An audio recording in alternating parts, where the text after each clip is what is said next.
قاموس ويبستر الأمريكي قاموس شهير جدا، ويمكن الباحثين والدارسين يعرفوا قيمة هذا القاموس.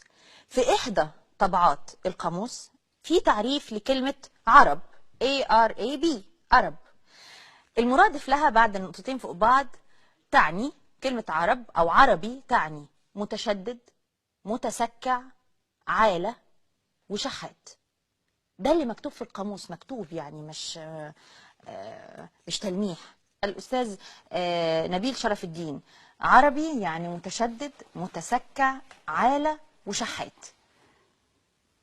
شايف انه يعني التوصيف ده تجاهل صفات كتير أسوأ كان يجب أن يدرجها، يعني غير المتسكع، المتشرد، المتسول، المنحرف، الأفاق، العالة، الصعلوق، المنبوذ، الأخرق، المستجدي، الكسول، المهمل، الولد الشرير، الشارد، الضال، المفلس، المبذر، المفلس والمبذر، والمزايد، المحتال. يعني ما فيش حاجه ما حطوهاش، مفيش حاجه سيئه ما حطوهاش. المرأة ده النموذج اللي بس بيشوفوه بص هناك. لا، ما هو صحيح بأنهي منطق. هم بيشوفوا هناك العربي المبذر اللي بيروح يصرف وينفق اموال شعوبه هناك. هم بيشوفوا هناك العربي الدكتاتور. هم بيشوفوا هناك العربي الطاغيه. هم بيشوفوا هناك العربي اللي بيحاول يعبر الحدود. عبور متشردين. هذا التعريف هو ده النموذج اللي بيشوفوه. One who votes illegality in different polling places. ده تعريف. هو الذي يصوت فوت، قصده تصويت، يعني من يقوم بالتصويت بشكل غير قانوني او غير شرعي، بشكل غير شرعي او غير قانوني في اكثر من مركز اقتراع. وهذا يحدث. ده معنى العربي. وده هذا يحدث. من هذه دي صح. وهذا يحدث تماما. انا عايز اقول وهذا ربما احنا انفردنا به العرب عن بقيه الامم، يعني حتى الامه الهنديه لم تفعل هذا ولا كل الامم محترمه. تراهم في الغرب كيف الإنسان العربي يفعل، كيف يعيش الإنسان العربي. والله يعطي نموذج سيء. إذا تكلمت عن اللص فهو عربي، إذا وجدت شاب يطارد فتاة في شارع لندن أو باريس أو غير فهو عربي. كل الأخلاق السيئة وكل الأشياء السيئة موجودة في الإنسان العربي. الصورة النمطية أو الصورة الذهنية الستيريوتيب اللي بيقولوا عليه، هذه الصورة لا تتأسس من فراغ. هذه الصورة تتأسس بالضرورة من تراكم خبرات طويلة جدا للعالم مع شعب من الشعوب أو مع ثقافة من الثقافات.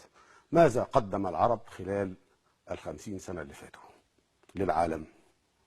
هل قدم العرب سيارة؟ هل قدم العرب طائرة؟ هل قدم العرب ساعة؟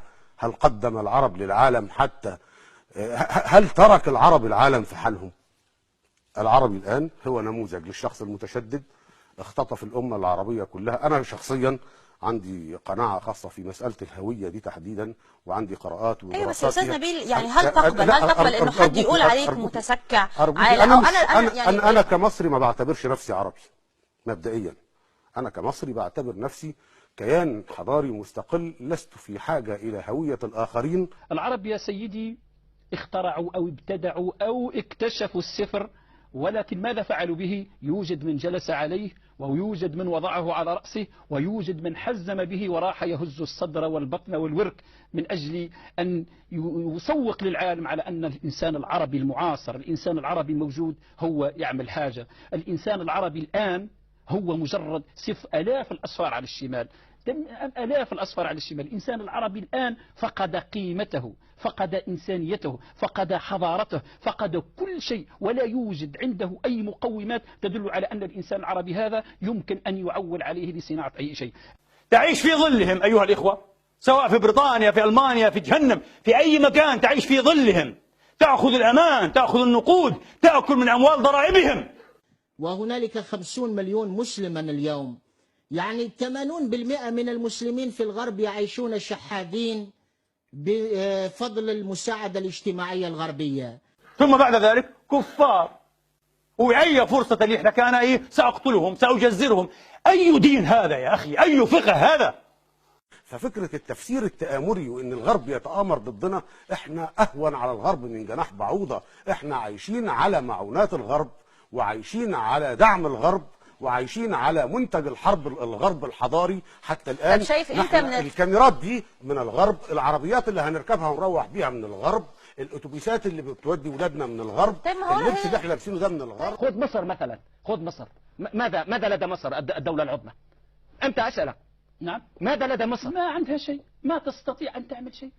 عندها الترمس، أقولها بسخرية تامة، ولا تستطيع أن تفعل شيء. هي تعيش على المساعدات الأمريكية، لو تقطع عليها المساعدات الأمريكية لا يجوعون. الإنسان العربي متخلف، أقولها بصراحة، متخلف ولا يصلح أصلا للحضارة. ترى مسلمين تطرح عليهم السلام لا يردون عليك السلام، لا يجيبون. من أنت؟ يحتقرونك. لا تبدأوا اليهود والنصارى بالسلام. تطرح عليهم السلام لا يردون عليك السلام، لا يجيبون.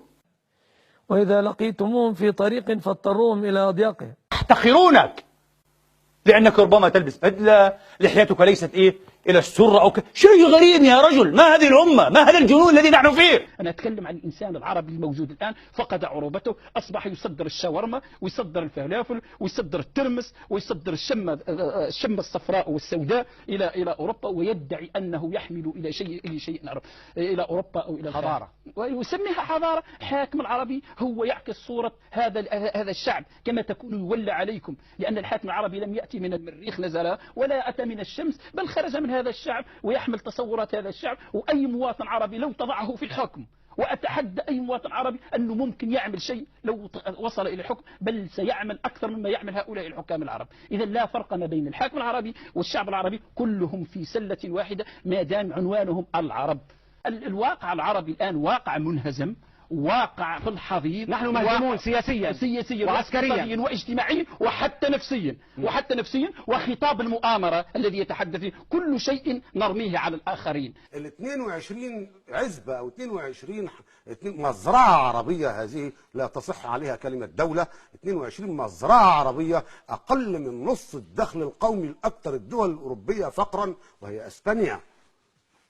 أما الحديث عن ان هذه الاوصاف نحن لا نستحقها، نحن افضل، نحن قدمنا، احنا لحد امتى هنعيش نتسول على تاريخ وعلى تراث؟ احنا موقفنا الحضاري الحالي تحولنا الى اشرار العالم، والدليل على كده انزلي اي مطار وشوفي العربي كيف يستقبل بسبب ممارسات التبرير وعدم مواجهة النفس بالحقائق، عشان نشوف نحن فعلا نتسول، نحن فعلا نعيش عالة على الامم الاخرى، نحن فعلا اخر منطقة فيها ديكتاتوريات في العالم.